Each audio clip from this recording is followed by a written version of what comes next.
Hello students, आज हम try कर रहे हैं previous year question JEE Main year 24 the chapter is limits and I read question for you. Limit x tending to 0 a x square e to power x minus b into log of 1 plus x plus c into x into e to power minus x whole upon x square sin x equal to 1, then 16 a square b square c square is equal to dash. Video pause करिए, question note करिए, एक बार प्रयास करिए, फिर solution पाइएगा. उम्मीद करता हूँ आपने प्रयास कर लिया होगा और आप आंसर तक ज़रूर पहुँचे होंगे. Anyway, we proceed to the solution. सबसे पहले it is a given question which is equals to 1. इस क्वेश्चन को सॉल्व करने के लिए हमें कुछ एक्सपांशन यूज़ करने होंगे. तो सारे एक्सपांशन हम यूज़ करेंगे ताकि हम क्वेश्चन को आसानी सॉल्व कर सकें. Anyway, we proceed to the solution. सबसे पहले तो हम ये करें कि एक्सपांड एक तो ये करें कि सबसे पहले यहाँ पर जो साइन एक्स है इसके अपॉन में यहाँ पे एक्स ले लेते हैं और यह इंटू एक्स कर लेते हैं और इसे हम 1 कर लेते हैं. साइन एक्स बाई एक्स को हम 1 कर लेंगे तो ये 1 हो जाएगा और नीचे एक्स क्यूब बचेगा. एक तो ये हम कर सकते हैं और बाकी हम एक्सपांशन यूज़ करते हैं. चलिए, limit x tending to 0 and I use expansion. So a x square e to पर एक्स एक्सपांशन होता है 1 plus x by 1 factorial plus x square by 2 factorial plus x cube by 3 factorial plus x to power 4 by 4 factorial and so on. इसके आगे मैं use नहीं कर रहा हूँ, ज़रूरत भी नहीं पड़ेगी. फिर आगे चलते हैं. फिर माइनस बी, ये वाला लॉग एक्स एक्सपांशन होता है x minus x square by 2 plus x cube by 3 and minus x to power 4 by 4 and so on. और एट लास्ट इसे एक्सपांड कर लेंगे सी एक्स और e to power minus x का expansion होता है. अब बस यहाँ पे एक्स की जगह यहाँ पे माइनस एक्स आता जाएगा इस जगह पर. तो 1 यहाँ पे आ जाएगा माइनस एक्स, तो हो गया हमारा एक्स बाई 1 फैक्टोरियल. यहाँ पे माइनस एक्स पे फ़र्क नहीं पड़ेगा तो it becomes x square by 2 factorial. फिर यहाँ पे माइनस पे क्यूब है तो एक्स से माइनस यहाँ पे जनरेट हो जाएगा minus x cube by 3 factorial. यहाँ पे माइनस से फ़र्क नहीं पड़ेगा and plus x to power 4 by 4 factorial and so on. आगे ज़रूरत नहीं पड़ेगी क्योंकि नीचे क्यूब तक ही, इसलिए. और हम आगे मैंने यूज़ क्यों नहीं कर रहा हूँ क्योंकि नीचे डिनोमीटर में एक्स क्यूब तक ही है तो उससे हमें ज़रूरत नहीं पड़ेगी. इसलिए और उस पूरे के पॉन में हमारा आ जाएगा एक्स क्यूब. ठीक है, हम कोफिशिएंट सब कॉमन ले लेते हैं 1 बाई 1.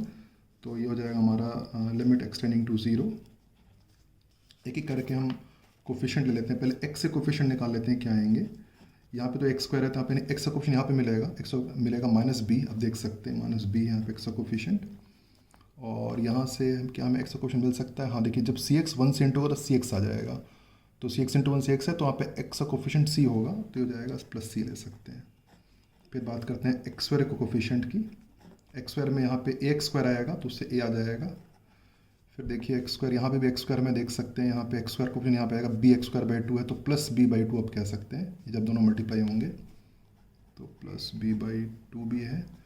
और यहाँ पे भी एक्स आ जाएगा, देखिए सी एक्स स्क्वायर आ जाएगा तो यहाँ पे ये हो जाएगा हमारा एक्स स्क्वायर में माइनस हो जाएगा और ये सी बाई 1 कह सकते हैं. ये हो गया अपना है ना माइनस सी बाई 1.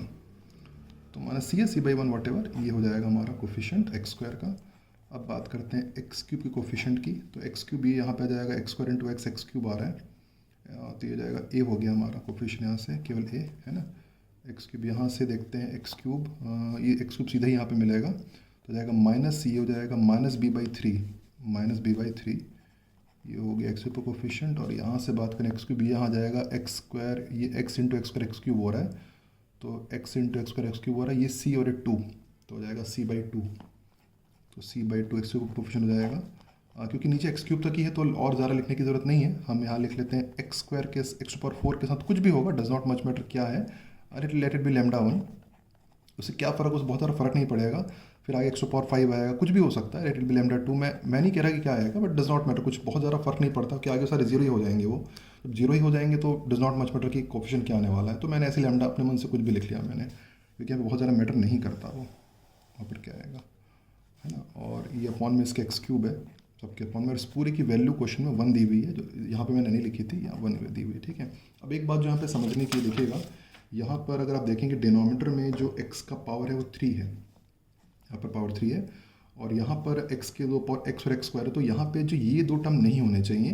तो यहाँ पे हम अगर यहाँ, क्योंकि देखिए अगर आंसर, मैं रिपीट कर रहा हूँ, अगर डिनोमिनेटर में x की पावर 3 है और आंसर रियल नंबर आ रहा है, तो उस केस में यहाँ पे x और x स्क्वायर कोई कोफिशिएंट नहीं होना चाहिए। क्योंकि एक्चुअली होगा क्या, क्योंकि x अपॉन एक्स क्यूब जो आएगा ये बेसिकली नीचे x स्क्वायर बच जाएगा और टेंडिंग टू 0 तो इन्फिनिटी को क्रिएट करेगा वो।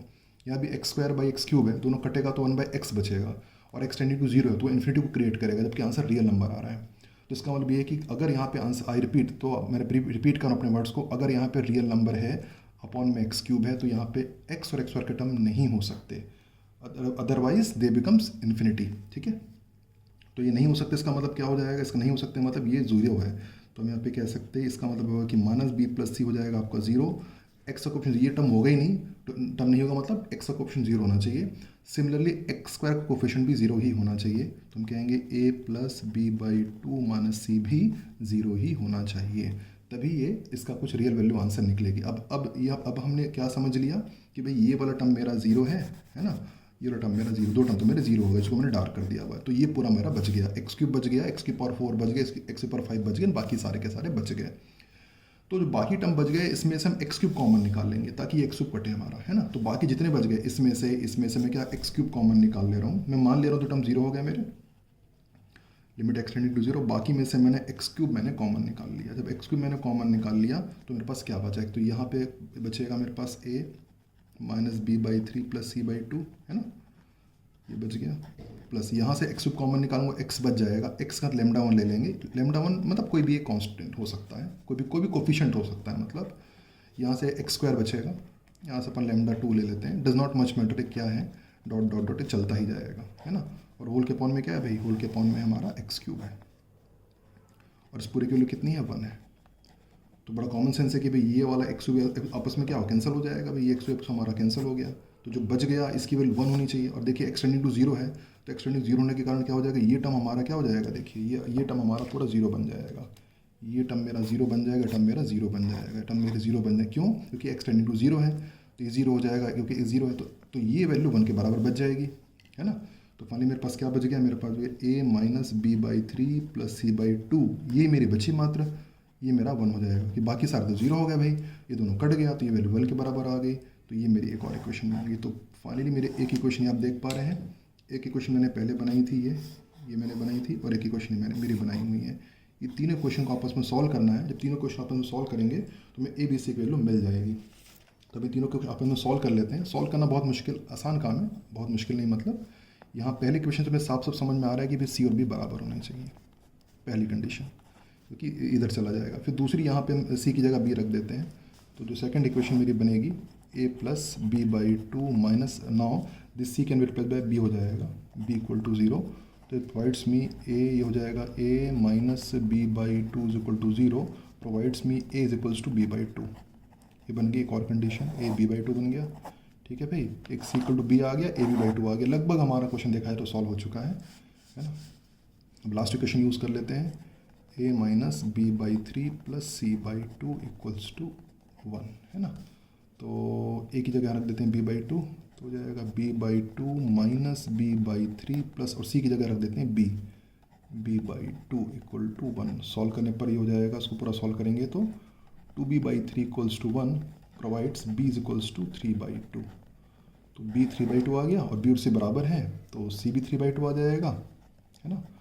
और a b/2 की वैल्यू है, तो a की जो वैल्यू है वो कितनी आ जाएगी भाई, a विल बी b/2, मतलब इसका by 2 करेंगे तो 3/4। तो भाई ये आ गई a, b और c की वैल्यूज़ हमारी निकल गई। लगभग हमारा क्वेश्चन कंप्लीट हो गया। और लास्ट में हमसे पूछा गया था क्वेश्चन में कि हमें 16 हमें पूछी गई, तो वैल्यू 16a² + b² + c² मुझसे पूछा गया था। रख देते हैं 16a² मतलब इसका हो जाएगा मेरा 9/16, है ना, a², b मतलब b² मतलब हो गया 9/4, और c मतलब b हो गया मेरा 9/4। ये मेरी वैल्यू हो गई। तो जाएगा मल्टीप्लाई कर दें तो 9, ये हो जाएगा 16 इसमें इंटू हुआ तो 4 36 हो जाएगा, फिर 16 यहाँ मल्टीप्लाई होगा, 4 से कट के फिर 36 हो जाएगा, सबको ऐड करेंगे तो आंसर आ जाएगा 81 is my final answer of the question. ये आपका फाइनल आंसर है क्वेश्चन का। Thank you for watching this video.